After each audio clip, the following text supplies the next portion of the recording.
Good afternoon, Jai student. Welcome again. Now today we discuss about class 12 chapter 3 US hegemony in world politics. In this video we discuss some important question of this chapter. It's your revision time. Now your first question, how far is it correct to say that the 9/11 attack on the World Trade Center was the attack on the US hegemony? Explain it. जो 9/11 का attack है वो कहीं ना कहीं US hegemony पे attack माना जाता है. वहाँ की वर्ल्ड ट्रेड सेंटर पे जो अटैक किया गया था यूएस हेजेमनी पे अटैक माना. कहाँ तक सही है? 9/11 फर्स्ट तो 9/11 जो यूएसए है वहाँ पे जो मंथ होता है उसको फर्स्टली और जो डेट होती है उसको पार्टली 9/11, इसलिए इसको 9/11 अटैक बोला जाता है. The US had established its hegemony through the launch of two operations, namely Operation Desert Storm, and where 70% of the coalition forces were from the US, and the Operation Infinite Reach, a series of cruise missile strike on Al-Qaeda. जो US hegemony वो कैसे establish हुई थी? Firstly उन्होंने दो operation start किए थे. To operation, एक तो था ऑपरेशन डेजर्ट स्टॉर्म जिसमें 75% उन्होंने अपनी फोर्सेस का कोलाइजेशन किया था, और सेकंड था operation infinite reach, a series of cruise missile strike Al Qaeda पे attack. This operation made the US more confident of the establishment of the US hegemony and that no one could dare to challenge the US. ये कहीं ना कहीं इससे US पूरी तरह से confident हो गया था कि जो उसकी हेजेमनी है अब पूरी तरह से फैल गई है. अब वो उसके साथ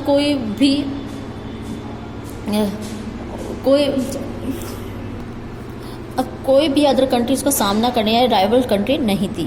and but suddenly hijackers from the Arab countries attack on the world trade centre on 11 सितंबर 2001. लेकिन 11 सितंबर 2001 में अरब के कुछ हाईजैकर्स ने वहाँ के प्लेन हाईजैक करके और वहाँ के वर्ल्ड ट्रेड सेंटर पे अटैक कर दिया.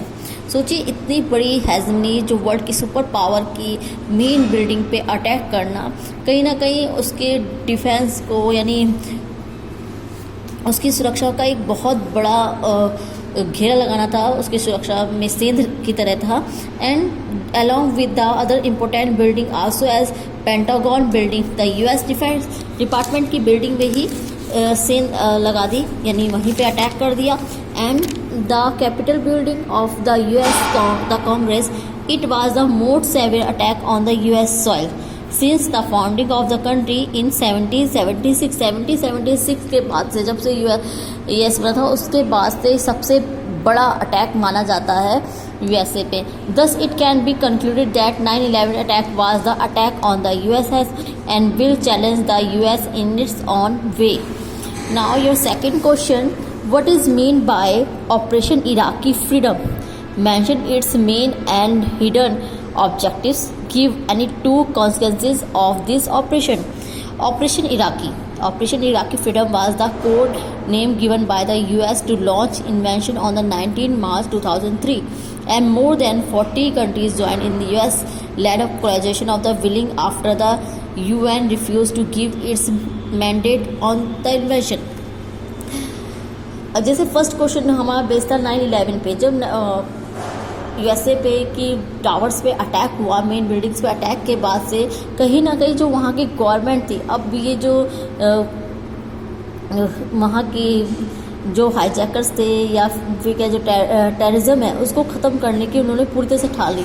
इसके लिए उन्होंने एक ग्रुप बनाया, 40 कंट्रीज़ की एक आर्मी ग्रुप बनाया, और इस ग्रुप का मेन क्या था, इस कोलाइजेशन का मेन मकसद था कि जो भी टेररिज्म है, टेररिस्ट है, उनका पूरी तरह से खात्मा कर डालना, या ये कहिए कि अपने ऊपर जो अटैक हुआ उसका बदला लेना.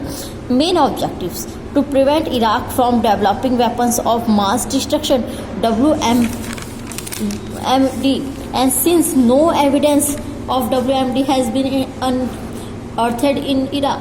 उन्होंने क्या कह के इराक पे अटैक किया कि यहाँ के जो वेपन्स हैं या फिर जिस पे रोक है उसको डेवलप कर रहे हैं, ये कह के वहाँ पे कि हम किसी तरह टेररिज्म को रोकेंगे. यूएस ने ये कह के वहाँ पे अटैक किया. But in reality hidden objective, it was motivated by controlling Iraqi oil fields and installing design friendly to the US consequence of this operation. और मेन क्या था वहाँ की जो ऑयल फील्ड्स थी उन पर कब्जा करने के लिए। As of the government of Saddam Hussein fell swiftly but US has not been able to pacify Iraq. वहाँ सद्दाम हुसैन की गवर्नमेंट को तो ज़रूर उनने गिर गई जब नहीं रही, but a fully flashed insurgency against the US occupation was initiated in Iraq and conservatively estimated that 50,000 Iraqi civilians have been killed since the US-led invasion। और इस जो अटैक में कम से कम 50,000 इराकी सिविलियंस मारे गए थे। It is widely recognized that the US invasion of Iraq was in some crucial respect both a military and political failure। और ये कहीं ना कहीं जरूर उन्होंने हमला तो करे, लेकिन अभी भी इराक पे अपना कब्जा बनाने के लिए एक हमला तो जरूर किया गया, अटैक जरूर किया गया, लेकिन कब्जा पूरी तरह से नहीं। जो वहाँ के सिविलियंस थे, बिकॉज इतने बुरी तरह से सिविलियंस वहाँ मारे गए थे, वो कहीं ना कहीं इनके अगेंस्ट भी हो गए। मेन मकसद जो यूएस का था वो यही था कि वो पूरी तरह से वहाँ के जो ऑयल फील्ड्स है उन पर अपना कब्जा बना लेना। Thank you student, thank you very much. Jai Hind. In next video we discuss other important question.